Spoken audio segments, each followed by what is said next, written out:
바이든 대통령이 한국 경제 배려하기 힘들다 라고 말을 했지만 사실은 그 내용은 아니고 제목을 이런 식으로 띄우죠.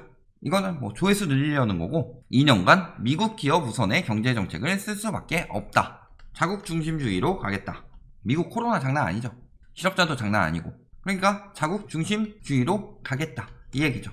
그래서 요 미국 내용이랑 관련 없고 우리나라가 자체적으로 살아날 수 있느냐, 얼마나. 수출이나 이런 거는 조금 돌아왔다 하더라도 나머지는 아니죠.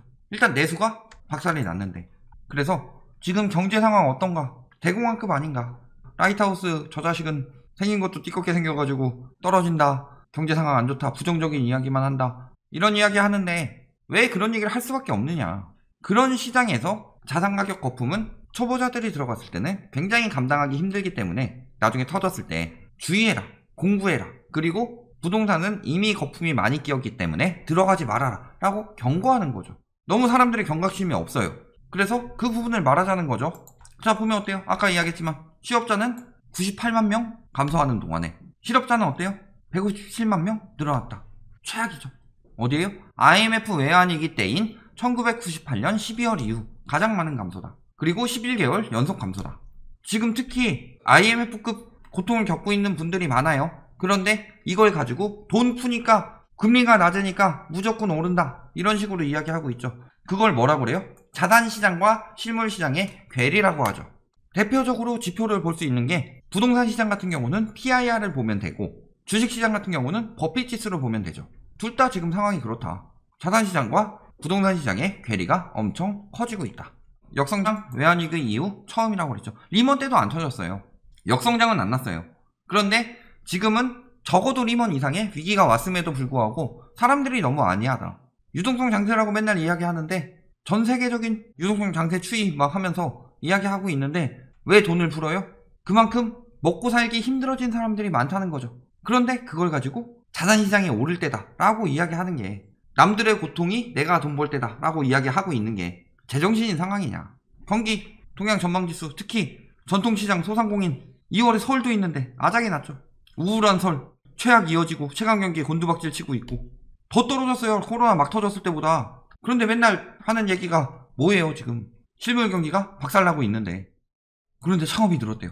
코로나19 속에서도 3분기 창업 늘었다. 중소기업 정책실 정책 통계 분석과 하면서 청년층이 창업 증가를 견인했으며 30세 미만이 가파른 증가세를 보이고 있다. 업종별로는 도소매업, 부동산업, 숙박업, 건설업, 성별로는 여성 창업기업이 동기 대비 엄청나게 늘었다. 남성 창업보다 더 많이 늘었다. 이런 이야기들 하고 있죠. 아, 이제 자영업자 경기 살아나는구나. 경기가 살아나고 있습니다, 여러분. 경기 회복이 됐어요.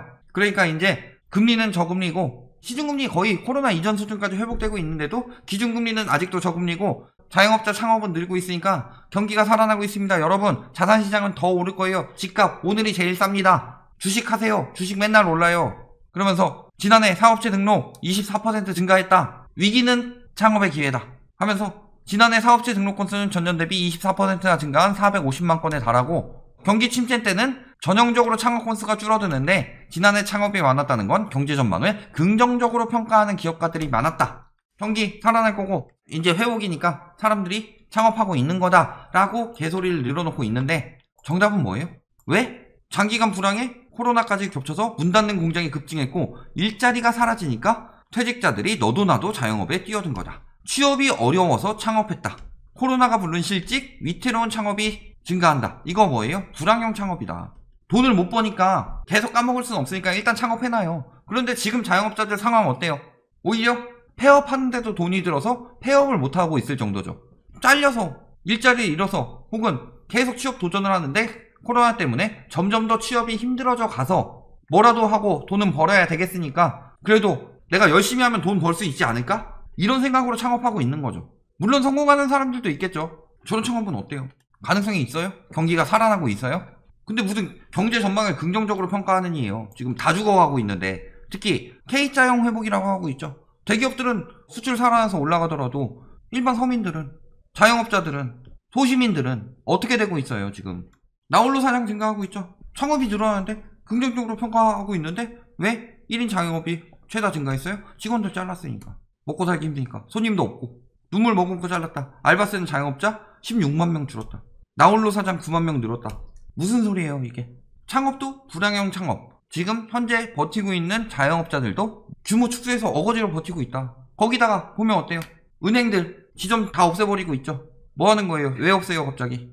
물론 IT 쪽으로 가고 있다고도 하지만 그렇죠. 지금은 비대면이 유행하기 때문에 비싸게 사람들 고용하고 세까지 내가면서 주느니 그냥 IT 쪽으로 좀 더 개발해서 비대면으로 가겠다 이거죠. 비대면 중심으로 은행을 개편하고 있는 중이고 그로 인해서 은행원들 희망퇴직이 엄청나게 늘었죠. 말이 희망퇴직이죠. 등 떠밀려 나간 거잖아요. 이런데 상가 꼬마 빌딩 사래요. 상가 지금이 최저평가다. 오늘 이런 기사가 뜨더라고요. 미친 거 아니에요? 권리금 역대 최저다. 무슨 소리예요? 권리금 낮춰도 다음 사람 안 들어온다. 무권리금 가게도 절반은 육박한다. 권리금 안 받을게요 해도 아무도 인수 안 한다 이거죠. 임대료 뚝 떨어졌죠. 평균 권리금 계속 하락하고 있죠. 역대 최저 쭉 떨어지고 있다. 빈상가도 많은데 권리금 주고 들어가요. 경제성장률, 이 경제성장률 유지 가능한 거 뭐예요? 그래도 이렇게 됐던 게 저금리, 그 다음에 정부에서 재난지원금 같이 푼 것들도 있고 플러스 무제한 RP 공급, 상환 유예 이런 것들로 버틴 거죠. 이때의 교훈이 있으니까, 이때 미국이나 이런 애들이 처음에 당하니까 그랬다가 교훈이 있으니까 이렇게 간 거죠. 그래서 위기는 이때보다 크지만 비슷하게 버틸 수 있던 거는 경험이 있기 때문이에요. 예를 들어서 성냥불에 손을 쥐었다고 칩시다. 그래서 그게 화상이 크게 남았어요. 그런데 그때 검색해 본 거예요. 아, 빨리 찬물에 담그고 하면은 화상이 덜 난다. 근데 이번에는 더 크게 가스레인지 불에 쥐었는데도 찬물에 빨리 담그고 이런 조치들을 빨리 취했기 때문에 화상이 그때만큼 크게 안 남았다. 그런데 그러면은 가스레인지 불이 성냥불보다 덜 위험하구나 이렇게 이야기하는 거면 안 되죠. 그런 상황이다. 임금 감소가 금융위기 때보다 심하다. 자영업 쇼크는 외환위기 때보다도 크다. 외환위기가 IMF죠. 그런 상황인데 가계대출 계속 증가하고 있죠. 강력 규제에도 식지 않는 영끌 비투 얼어 죽을. 가계대출 7조 6천억 증가했대요. 영끌 비투 때문이다. 자, 올해 거래량, 부동산 거래량 급감했죠. 주식, 거래대금, 예치금 다 감소했죠. 그렇다면 이 대출을 어디다 쓴 거예요? 다 생계자금. 근데 무슨 영끌 비투라고 하고 있어요. 이 얼어 죽을 기레기들이. 여긴 또 10조래요. 역대 최대. 이 이상 가계부채 증가 속도가 빨라지면 경제를 뒤흔들 내관이 될 수밖에 없다. 부실 확대가 우려되고 있다. 왜? 은행에서, 증권사에서, 증권사 지금이 기회인데, 보험사에서, 이런 금융업계에서 대출 축소를 하고 있느냐. 은행 부동산팀 부장들 전문가랍시고 나와가지고 맨날 그래도 집값은 오릅니다. 앞으로 더 오를 거예요. 저금리가 있고요. 이런 것들이 있어서요. 공급 부족이 있고요. 그래서 오를 거예요. 라고 하면서 자기네들은 부채를 축소하고 있어요. 부채를 축소하고 있는 이유가 뭐예요? 단지 바젤3 때문일까요? 물론 바젤3를 맞춰야 되니까 더더욱 축소할 수밖에 없지만 또 하나는 뭐예요? 금융 부실이 일어나고 있으니까 부채를 축소하고 있고 뒤로는 부실 채권 금융을 다 없애고 있으면서 앞으로는 집값 안 떨어지게 방어하고 있는 이유, 그거 나중에 경매로 다 받을 건데, 그거 나중에 자금 회수 안 되면은 담보로 다 받을 건데, 이거 경매로 내놨을 때 집값 떨어져서 원금 회수도 못하면 어떡하죠?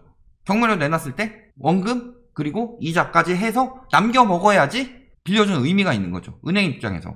그러니까 저러고 있는 거예요. 그런 이야기가 있죠. 은행은 비 안 올 때 우산을 빌려주고 비가 오기 시작하면 우산을 뺏어간다고. 지금 우산 뺏어가고 있는 중이잖아요. 비가 오고 있다는 거죠. 예적금 이탈 막으라고 하고 있죠. 그 다음에 은행채 발행하고 있어요. 왜? 위기니까. 은행도 저번에 엄청나게 성과급 잔치했다 돈 많이 벌었다 하더라도 위기를 대비하고 있는 거죠. 은행채를 발행해서 자금을 확보하고 있어요. 왜? 붕괴할 거니까. 그리고 바젤3 그것도 맞춰야 되고 여러가지 비중을 맞춰야 되는데 돈이 없어요. 왜? 금리가 낮으니까 예금은 안 하고 대출만 해가고 있죠. 예금은 줄고 대출은 늘어난다. 은행에선 자금 확보를 뭘로 해야 돼요? 은행채 내야죠. 자, 그런데도 불구하고 역대 최저 연체율이다. 연체율 떨어졌으니까 이제 괜찮다라고 이야기하고 있는데 이 연체율 떨어진 이유가 뭐예요? 정부 지침에 따라 전 은행권이 중소기업과 소상공인 대출 만기를 1년째 미뤄주고 있어서다. 만기 연장이 이자 상환 유예 조치가 종료되면 부실 폭탄이 한꺼번에 은행에 떨어질 가능성이 높다. 9월에서 왜 올해 3월로 미뤘어요? 왜 올해 3월에서 더 미룰 것으로 계속 기사들이 부추기고 왜 그럴 것이다 라고 얘기하고 있어요. 경제가 연장됐으니까 그만큼 이자는 더 쌓이죠. 터지는 폭탄은 점점 더 커져가고 있는데 지금 터뜨릴 수 없으니까 슈퍼히어로 나오는 영화들 같은 거 보면은 여기서 터지면 위험하니까 여기까지 슈퍼맨이 들고 올라가서 여기서 터질 때까지 하고 있는데 요쯤 되면 갈 줄 알았는데 9월 됐는데 못 갔어요. 오히려 떨어지고 있었어요. 안 되겠다. 3월 돼서 오히려 떨어지고 있었어요. 더 연장하는 거예요. 이렇게 올라갈 때까지. 근데 이게 계속 연장되면 어디가 터져요? 은행이 터지죠. 그러니까 언제까지 연장할 수는 없을 거다. 원래 여기서 터트려야 되는데 한 여기쯤에서 터트릴 수도 있다. 그러면은 피해 거의 안 보고 이 선에서 끝나는 건데 여기서 터트려서 엄청나게 많은 피해를 볼 수 있다. 여기서 터트리면 이만큼 피해 보니까. 그런 상황이다. 그런데 뭐 연체율 낮아졌고 뭐 이런 거 가지고 이야기를 하고 있느냐. 연체율이 낮아진 거는요, 대출 만기 연장이랑 그 다음에 대출 총액이 늘어난 거죠. 금리 떨어진 거란. 세 가지죠. 이게 다 경제 위기의 지표인데 결론, 경제 살아났어요? 조만간 살아나나요? 둘 다 아니죠. 그런데 은행권에서 이미 위기의식을 느끼고 대출 축소하고 있고, 그 다음에 시중금리 인상하고 있죠. 그리고 이야기하지만 실물과 자산과의 괴리는 점점 더 커지고 있다. 이것은 부동산 쪽은 PIR이 올라가는 꼴을 보면 알 수 있고, 주식 쪽은 법비지수 보면 알 수 있다. 모든 상황이 버블을 이야기하고 있죠. 부동산 같은 경우는 몇 년 전부터고, 주식은 지금 이제 버블을 이야기하고 있죠. 그렇다면은 오래된 부동산 같은 경우는 이미 터졌어도 터졌어야 되는데, 지금 저금리 정책이 계속 나오면서 그 말에 속아서 잘 모르는 부동산 시장에 처음 유입하고 상승 시장밖에 못 본 그들에게 연끌로 팔아넘기고 빠지고 있었던 거고, 그래서 부자들은 부동산 현금화에서 시중 부동산 자금이 엄청나게 늘어난 거죠. 그리고 주식도 마찬가지다. 계속 끌어들이고 있는데 언제까지 가능하냐. 주식은 공부해야 되는 거고, 부동산은 이미 정점이니까 무너질 수 있다 라고 그러는데 자꾸 뭐 부정적이니 뭐니 이야기하고 있는데, 지금 경제 대공황이다. 이 사실 명심하셔야 되겠죠.